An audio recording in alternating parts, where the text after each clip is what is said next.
Welcome दोस्तों, कैसे आप सभी। उम्मीद करते हैं कि अच्छे होंगे। आज 22 दिसंबर 2022 गुरुवार का दिन हो गया है। आज के मुख्य समाचार, बड़ी खबरें, देश और दुनिया के ताजा अपडेट लेकर हाजिर हो चुके हैं। अलग अलग राज्यों की ओर से, सरकारों की ओर से महत्वपूर्ण अपडेट, नए नियम, बड़ी घोषणा और बड़ा ऐलान के बारे में जानकारियां भी लेंगे। वीडियो को आप ध्यान से आखिर तक जरूर देखते रहिएगा। और हाँ दोस्तों, शुरुआत करते हैं वीडियो की। उससे पहले एक प्यार भरा सा निवेदन है, हमारी टीम की मेहनत और मोटिवेशन के लिए प्लीज वीडियो को लाइक जरूर करिएगा और अपने दोस्तों और मित्रों के साथ भी काम की खबरों का ताजा अपडेट आप जरूर फेसबुक और व्हाट्सएप पर शेयर कर दीजिएगा। तो आइए दोस्तों, बिना टाइम विलंब के शुरुआत करते हैं आज की पहली बड़ी खबर। कोरोना के ताजा अपडेट के साथ शुरुआत करते हैं, क्योंकि हालात बहुत ही चिंताजनक बने हुए हैं। चीन में कोरोना का कहर किस तरह से चल रहा है आपको मालूम ही होगा। हालात बहुत ही गंभीर हैं। चीन में कोरोना से बिगड़ते हालात को देखते हुए हमारे देश में भी केंद्रीय स्वास्थ्य मंत्रालय ने बुधवार को बड़ी बैठक बुलाई और इस बैठक में देश में कोरोना की स्थिति की समीक्षा की गई। वहीं इसी बीच कांग्रेस समेत कुछ राजनीतिक पार्टियों के नेताओं ने चीन से आने वाली फ्लाइट पर रोक लगाने की मांग भी की है। यानी चीन समेत दुनिया के कई बड़े देशों में कोरोना के मामले फिर से तेजी से बढ़ रहे हैं और कोरोना के बढ़ते हुए मामलों को देखते हुए भारत सरकार भी अलर्ट हो गई है। बुधवार को हाई लेवल मीटिंग हुई, देश में कोरोना की स्थिति की समीक्षा की गई। बैठक के बाद मनसुख मंडाविया जी ने ट्वीट करके बताया कि कुछ देशों में कोरोना के बढ़ते हुए केसों को देखते हुए एक्सपर्ट के साथ बैठक की गई है। अभी कोरोना खत्म नहीं हुआ और मैंने संबंधितों को सतर्क रहने और निगरानी तेज करने के निर्देश दे दिए हैं। साथ ही उन्होंने कहा कि हम किसी भी स्थिति से निपटने के लिए तैयार हैं। चीन से आने वाली फ्लाइट बंद करने की मांगे भी की जा रही हैं। यानी चीन में फिलहाल जो स्थिति है वो हालात आउट ऑफ कंट्रोल चल रहे हैं। चीन में कोरोना से हाहाकार मच गया है। वहां पर तेजी से मामले बढ़ रहे हैं और मौतें भी बढ़ रही हैं। सोशल मीडिया पर तस्वीरों में भी आप देख सकते हैं कि चीन में कोरोना का विस्फोट किस तरह से चल रहा है। अस्पतालों में बेड की कमी हो गई है। मरीजों का इलाज फर्श पर लेटा कर किया जा रहा है। दवाइयों का संकट भी गहरा गया है। बैठक के बाद हमारे देश में नीति आयोग के सदस्य स्वास्थ्य डॉक्टर वीके पॉल ने लोगों से अपील की है कि अगर आप भीड़ भाड़ वाली जगह पर जा रहे हैं तो मास्क का इस्तेमाल जरूर करें। यह अधिक उम्र के लोगों के लिए और भी जरूरी है। इसके अलावा हवाई अड्डों पर अंतर्राष्ट्रीय यात्रियों की अब रैंडम सैंपलिंग भी शुरू कर दी गई है। कोरोना के खतरे के बीच सरकार अलर्ट है। हमारे देश के हवाई अड्डों पर 21 दिसंबर से ही कोविड-19 के लिए अंतर्राष्ट्रीय यात्रियों की रैंडम सैंपलिंग शुरू हो गई है। यानी चीन समेत विभिन्न देशों से आने वाले अंतर्राष्ट्रीय यात्रियों की कोविड-19 जांच के लिए औचक तरीके से नमूने लिए जाएंगे।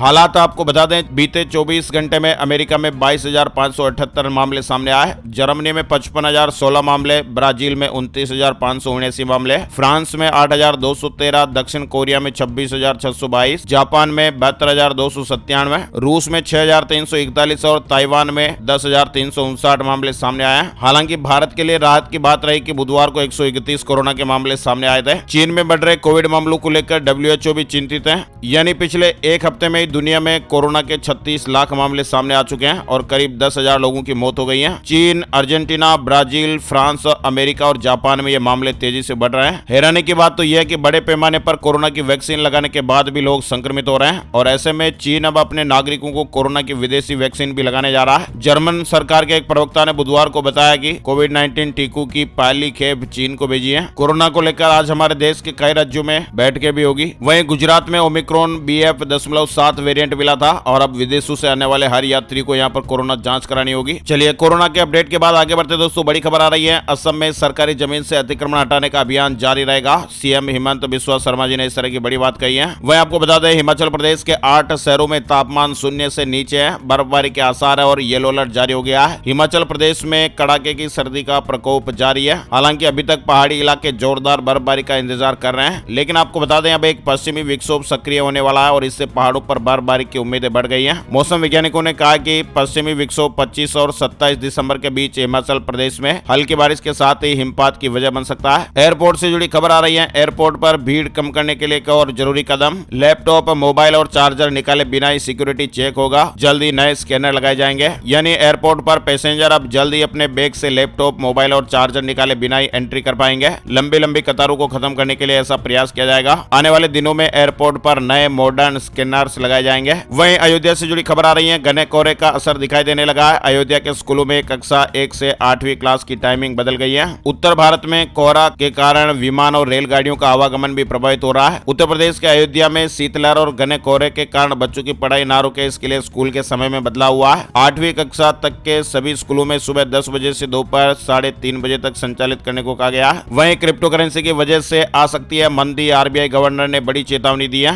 आरबीआई गवर्नर शक्तिकांत दास जी ने एक नई भविष्यवाणी कर दी है जो पूरी दुनिया के लिए एक चेतावनी हो सकती है। आरबीआई गवर्नर ने कहा है कि अगला financial crisis private crypto currency के कारण कारण हो सकता है। वहीं ई वीजा फैसिलिटी से जुड़ी बड़ी खबर है, कनाडा के पासपोर्ट धारकों के लिए ई वीजा सुविधा शुरू हो गई है। ओटावा में स्थित भारतीय उच्चायोग ने मंगलवार को कनाडा के पासपोर्ट धारकों के लिए ई वीजा सुविधा बहाल करने की घोषणा कर दी है। वहीं दिल्ली सरकार के स्कूलों में शुरू होंगे अल्पाहार अवकाश, बच्चों को खाने के लिए मिलेंगे सामान। दिल्ली शिक्षा निदेशालय के एक परिपत्र के अनुसार स्कूलों को समय सारणी में 10 मिनट का अल्पाहार अवकाश शामिल करने का निर्देश दिया गया है और यह अवकाश भोजनावकाश से 2.5 घंटे पहले होना चाहिए। उत्तर प्रदेश निकाय चुनाव से जुड़ी अपडेट खबर, निकाय चुनाव अधिसूचना पर रोक 22 तारीख तक बढ़ गई है। प्रदेश में स्थानीय निकाय चुनाव में ओबीसी आरक्षण लागू किए जाने के मामले में इलाहाबाद हाई कोर्ट की लखनऊ पीठ में अंतिम सुनवाई जारी है। बुधवार को भी जनहित याचिकाओं पर सुनवाई हुई, हालांकि समय की कमी के कारण सुनवाई पूरी नहीं हो सकी और कोर्ट ने मामले की अगली सुनवाई गुरुवार को नियत की है। बड़ी खबर है, व्हाट्सएप ने नवंबर के महीने में 37 लाख से अधिक भारतीय खातों पर प्रतिबंध लगाया है। व्हाट्सएप ने बुधवार को अपनी मासिक रिपोर्ट में इस तरह की जानकारी दी है। 37,16,000 व्हाट्सएप अकाउंट पर बैन लगाया गया है। वहीं हरियाणा में भारत जोड़ो यात्रा,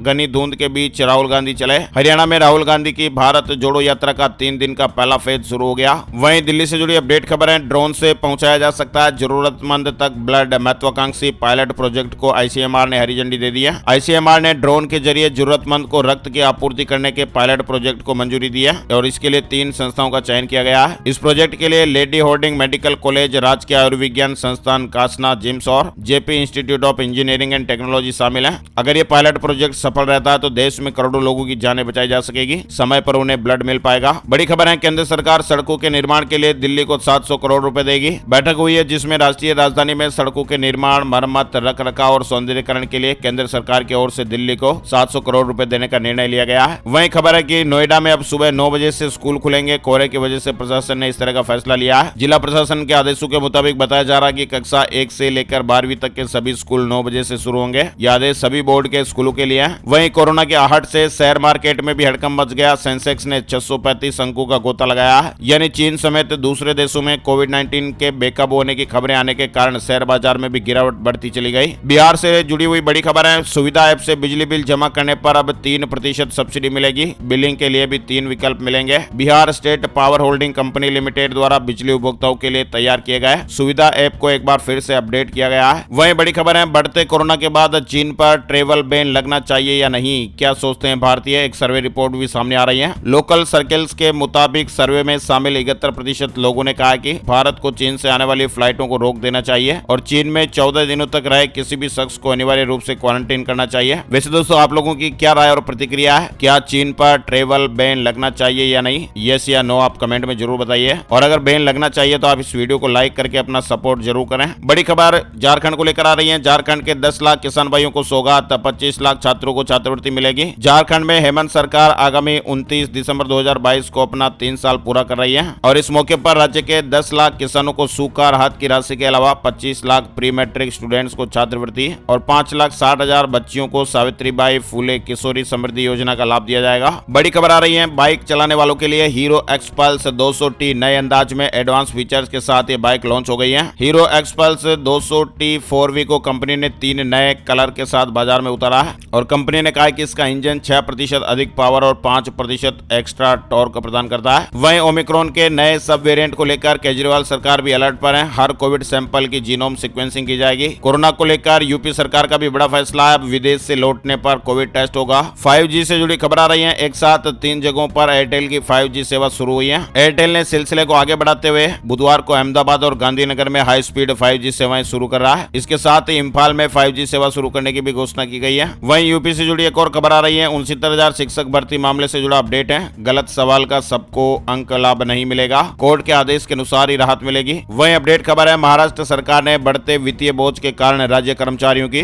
पुरानी पेंशन योजना से पीछे नहीं हटने का निर्णय लिया है। महाराष्ट्र सरकार ने पुरानी पेंशन योजना की मांग को खारिज किया है। वहीं उत्तराखंड से जुड़ी खबर है, प्रदेश में जल्द ही रूफ गार्डनिंग प्रोत्साहन योजना लागू होगी। देहरादून से पायलट प्रोजेक्ट की शुरुआत होगी। शहरी क्षेत्रों में रहने वाले लोगों को घर की छतों पर रूफ गार्डनिंग के जरिए जैविक सब्जी उत्पादन के लिए प्रोत्साहित किया जाएगा और सरकार ने रूफ गार्डनिंग के लिए पायलट प्रोजेक्ट के रूप में देहरादून को चुना है और जल्द ही इस योजना को प्रदेश भर में लागू किया जाएगा। बिहार को लेकर ये बड़ी खबर आ रही है। 2 लाख से अधिक छात्राओं को 25-25 हजार रुपए देगी बिहार सरकार। दरअसल बिहार सरकार कन्या उद्यान योजना के तहत सभी स्नातक छात्राओं को 25-25 हजार रुपए देगी। इस योजना का मुख्य मकसद छात्राओं को आगे बढ़ाने के लिए, आगे पढ़ने के लिए प्रेरित करना है और इसकी शुरुआत मंगलवार से हो गई है। वहीं आपको बता दें, gold price today silver price today update में सोने की कीमतों में एक बार फिर से उछाल देखने को मिला है। बुधवार सुबह सोने का भाव 54,704 रुपए प्रति 10 ग्राम पर रहा। वहीं चांदी का भाव 66,444 रुपए प्रति किलोग्राम पर रहा है। अब बात कर लेते हैं दोस्तों वेदर न्यूज एंड एनालिसिस संपूर्ण भारत का आज 22 दिसंबर 2022 का मौसम पूर्वानुमान। वेदर न्यूज टुडे में मौसम की जानकारी का ताजा अपडेट आ चुका है। स्काईमेट वेदर अपडेट के मुताबिक अगले 24 घंटों के दौरान तटीय तमिलनाडु में हल्की से मध्यम बारिश के साथ ही 1 या 2 स्थानों पर भारी बारिश हो सकती है। आंतरिक तमिलनाडु, आंध्र प्रदेश के दक्षिणी तट और अंडमान और निकोबार द्वीप समूह के 1 या 2 स्थानों पर भी हल्की बारिश संभव है। वहीं गंगा के मैदानी इलाकों में घना कोहरा छाए रहने का अनुमान है। आज के मुख्य समाचार अपडेट में फिलहाल इतनी खबरें। ऐसी ताजा खबरों का अपडेट वीडियो हर रोज आपको मिलता रहे। अगर आपको हमारा प्रयास अच्छा लगा है तो प्लीज वीडियो को लाइक जरूर करें। दोस्तों और मित्रों के साथ फेसबुक और व्हाट्सएप पर भी इस वीडियो को आप शेयर कर दें। Thank you, take care, goodbye, जय हिंद, जय भारत, वंदे मातरम।